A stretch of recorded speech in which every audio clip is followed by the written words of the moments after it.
Arakan আর্মির হাতে দীর্ঘদিন ধরে জিম্মি ৭০ জেলে আজ সন্ধ্যার মধ্যে মুক্তি পাবার কথা।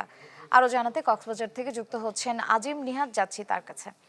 আজিম, এই জিম্মি জেলেদের পরিবার পরিজনদের ব্যাপারে কিছু জানতে পেরেছেন কিনা, এবং স্থানীয় আইন শৃঙ্খলা বাহিনী এই জেলেদের মুক্তি পাবার পরের কোনো ব্যবস্থা গ্রহণ করেছেন কিনা?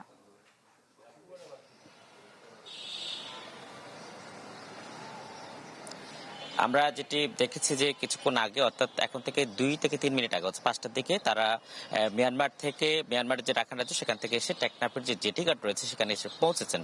এবং আমাদের সেখানকার স্থানীয়দের সাথে আমরা কথা বলেছি, তারা যেটি বলছেন যে যারা ফেরত আসছে তাদের বেশিরভাগেরই বাড়ি টেকনাফের বিভিন্ন জায়গার মধ্যে, এবং তারা ফিরে আসাতে পরিবারের মধ্যে একটা অন্যরকম খুশির জোয়ার বয়ে যাচ্ছে। কারণ এই পরিবারের সদস্যরাই কিন্তু তারা বেঁচে আছেন কি মরে গেছেন বা আদৌ বেঁচে ছিলেন কিনা সেই বিষয়ে সন্দিহান ছিলেন, এবং প্রশাসনের তরফ থেকেও গত কয়েক মাস ধরে কোনো ধরনের তথ্য কিন্তু পরিবারের কাছে জানানো হয়নি। কারণ আমরা বেশ কিছুদিন ধরে দেখে আসছি, প্রায় 2 বছর ধরে একের পর এক আরাকান আর্মি যখন থেকে মূলত এই রাখাইন রাজ্যে তাদের আধিপত্য বিস্তার শুরু করেছে, এবং যখন থেকে জান্তাকে হটিয়ে তারা সেখানে নিজেদের আধিপত্য তৈরি করেছে, তখন থেকেই কিন্তু বাংলাদেশের জেলেরা সীমানা ক্রস করার সাথে সাথে তাদেরকে ধরে নিয়ে যেত।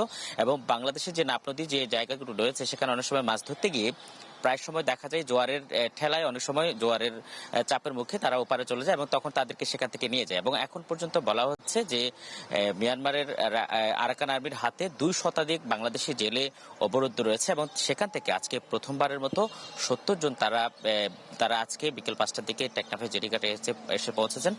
বিজেপির পক্ষ থেকে বলা হচ্ছে যে তারা আরো যারা পর্যায়ক্রমে যারা সেখানে রয়েছেন তাদেরকেও নিয়ে আসার জন্য প্রক্রিয়া চালাচ্ছেন। তবে তাদেরকে আসলে কোন প্রক্রিয়া যোগাযোগ করে নিয়ে আসা হচ্ছে সেটা এখনো পর্যন্ত মিডিয়ার সামনে, গণমাধ্যমের সামনে তারা স্পষ্ট করেনি। তবে বিজেপি যেটি বলার চেষ্টা করছে যে তাদের প্রথম উদ্দেশ্য হচ্ছে কিভাবে সেখানে আটকে থাকা বাংলাদেশের জেলেদের ফেরত নিয়ে আসা যায় সেটি, এবং স্থানীয়রা যেটি বলছেন যে তাদের আত্মীয় স্বজন যারা এখনো পর্যন্ত ওপারে রয়েছেন তাদেরকে কত দ্রুত বাংলাদেশে নিয়ে আসা হবে সেটি নিয়ে তারা অধীর আগ্রহে রয়েছে, এবং যারা চলে আসছে তাদেরকে পুনর্বাসনের দাবি করা হচ্ছে। কারণ সেখানে এখন নাপ নদীতে মাছ ধরতে নামলেই যেহেতু বারবার বিপদের মুখে পড়ছে, ফলে টেকনাফের জেলেদের জন্য বিকল্প আয়ের উৎস কিভাবে তৈরি করা যায় এবং যাতে করে তারা নাপ নদীতে না নামে, অথবা আরাকান আর্মির সাথে যোগাযোগ করে কিভাবে একটি পরিবেশ তৈরি করা যায় যাতে করে ভুলক্রমে সীমানা অতিক্রম করলেও যাতে ধরে নিয়ে না যায়, সেই রকম পরিবেশ তৈরি করার দাবি জানিয়েছে স্থানীয়রা। শ্রেয়া।